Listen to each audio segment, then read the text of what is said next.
Malignant is directed by James Wan and stars Annabelle Wallis, and is the story that about a woman that pretty much can see, I guess you could say, premonitions of murders that are happening from this force. I'll leave it there.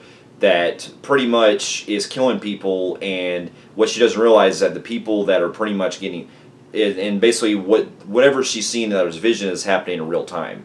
And the movie unfolds into a lot of material where she's having to unfold more about this killer, and in addition to uncover some things that's kind of also mixes a little bit of like elements from the Butterfly Effect, and also takes her out as more of a slasher film in certain aspects. Now, here's some backstory. Now, I've always been a big fan of James Wan with his films, and ever since he started out doing with movies like the first Saw film, I've always admired the guy as a director, and it was just crazy how many years ago when he did the first Saw movie that, he was doing very low-budget horror films, and, as the movies went on, well, since he kind of shifted away from there and started doing other material, like doing Death Sentence, the Conjuring franchise, the Fast and Furious franchise, the Furious 7. It was really admirable to see him tackle on different types of genres and mix it up and still using his and putting his own filmmaking techniques into those films. And I gotta say, like, it was great to see him after taking a hiatus from doing horror films since probably since the I want to say the second Conjuring film. So as far as directing, it was nice to see him go back to his roots and doing more like lower, well, not I want to say low budget, but like kind of more like a smaller movie compared to what he's known for nowadays with blockbusters like Aquaman and the Fast and Furious films, and of course the Conjuring films as well. So in going back into doing an original movie again, and so I got from the trailers, I got me really pumped for it because I kind of thought it going into it that it just looked like your typical like movie that's kind of like one of his other ones, like The Conjuring, or even I think, or even Insidious. But after upon seeing the film, I can honestly say like it got me like really good. I can't really go into spoilers or anything, but let's just say, man, this movie was like this movie goes really out there, and my jaw just was like really dropped, especially in the third act. But to get my pros out of the way, I got to really enjoy the performance of Annabelle Wallis in this film. It's interesting that she's actually technically worked with James Wan before. Well, he produced, I think he was a producer, executive producer on the first Annabelle film. And it's crazy how in that movie, she was in part of the Conjuring franchise, and she's now in this one. And to be honest, I did like her better in this movie than Annabelle, because I thought the first Annabelle was just very, forgettable and wasn't that good. Like, she was decent in it, but I thought she really brought a lot more of her performance in this movie. And I thought she really did great, especially with, some of this, with a lot of the, as the movie deals with going into learning more about her past and everything, I felt for the character a lot, and I really liked the way that the story played out with her character. And one of the other biggest praises I got to admit the most is, on a filmmaking standpoint, I got to really give James Wan a lot of props for being able to mix a lot of his usual camera tropes, especially his overhead shots, or how you call it, the ones where it's basically following characters from, like, from one location to the next and taking it as a long take like that. I like the way that his style from his other films came back into this again, and he does mix a lot of great different types of visual styles that he did from like his other films that played into this, especially on like certain ways that he incorporates the way of swifting the camera, and when it comes to doing the scares right, he does do it in a way where he mixes. There are some jump scares here and there with the film that are kind of you kind of know where they come from. But the other times, you also get it to where you get the shots where it's not really, like, there's no music playing, and it's very time right with how you get in a typical James Wan film. And his filmmaking style really is A+ in this. And one of my other biggest praises about his filmmaking in this is I just love the way that where I'm not going to go into detail, but if you've seen from the trailers, it pretty much shows like the scenes where Annabelle Wallis's character is pretty much like having, let's say, a vision or something that's going on, and the way it shifts from her perspective, from where she's currently at, and the way you see the stuff in the background, like the walls like currently crumbling down, and pretty much changes scenery. I thought that was really one of the best like visually style scenes, filmmaking styles that I've really enjoyed out of this. And I just like the way that it played out like that in quite a few scenes actually. But the other biggest praise I got to admit the most is not only did it was interesting the way it plays out with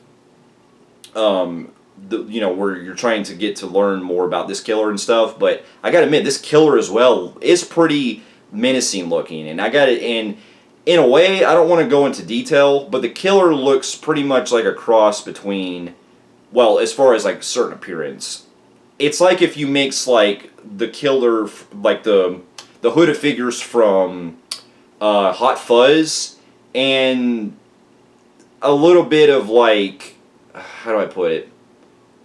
It looks on that level mixed with something else, and I thought it was a great appearance for this. And this killer I thought was pretty menacing, and I think it'll go down as one of the most brutal, the most like kind of more, well, I'd say more like parkour action-y type of killers that I haven't, like the most like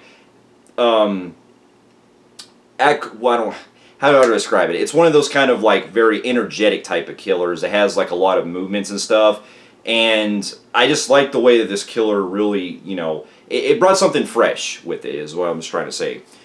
But I also got to admit, one of the two other biggest praise I have the most is that third act, when the stuff really goes down and we start to see the shit really hit the fan. Holy shit, my jaw dropped bad, like really much. Like this is where I called back earlier, where again, I'm trying not to go into spoilers, but when the shit really goes down that third act, it really, like, it goes off the wall. And I was so, like, enthralled and invested in what was happening to where I couldn't keep my eyes off it. Like, I couldn't get enough of it. And, again, that also kind of plays my other pro where this movie gets fucking brutal as shit. I am not kidding. This probably has... Well, it's been a minute, but it's probably got some of the highest body count I've seen in a type of like movie like this, and well, at least in the last few years or so, because there is, let's say, a massacre. We'll leave it at that. Just a massacre. I'll leave it at that. That goes down, and it was like I was really surprised a lot of the shit that they were able to get away with in this movie, because we haven't seen in a long time. And knowing James Wan, if you've seen some of his earlier Saw movies, well, at least the first one, and then to some extent with the sequels, if he had any kind of like part of or anything, but mainly the first one. I mean, the guy does know how to use gore right, and man, he doesn't hold back in this one. Holy shit. Like, I appreciate a lot of the practical effects they used, and a lot of the... I mean, there are some noticeable CGI parts, mainly in a lot of the visual effects, like I said earlier, with the way the walls move and stuff. But for the most part, I mean, if there was CGI blood in what was going on, it rendered it pretty good, if that's what they used with it. And, man, it has a really great twist of kind of falls into the third act as well, that, man, I just couldn't believe what they were going...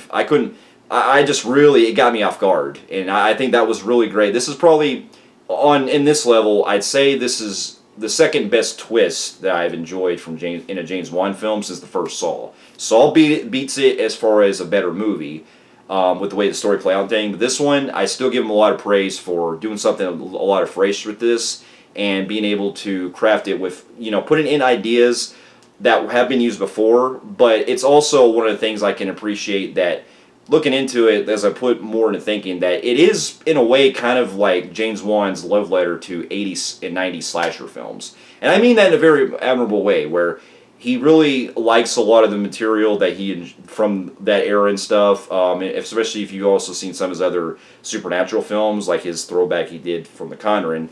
But I just appreciate that you can tell that his love for those type of movies is on screen here. And his love for mystery thriller type movies also plays into effect. Now there are some cons that do hold it back just from me from really, going very high praise. One of them is being that I did feel like the movie did suffer a little bit of tone, especially in the first for about the first act or so, and a little bit in the middle, it does kind of reach some certain scenes where the music is really good. I really enjoyed a lot of their rendition where they're basically doing like a orchestral type of like haunting version of the Pixies song, Where Is My Mind?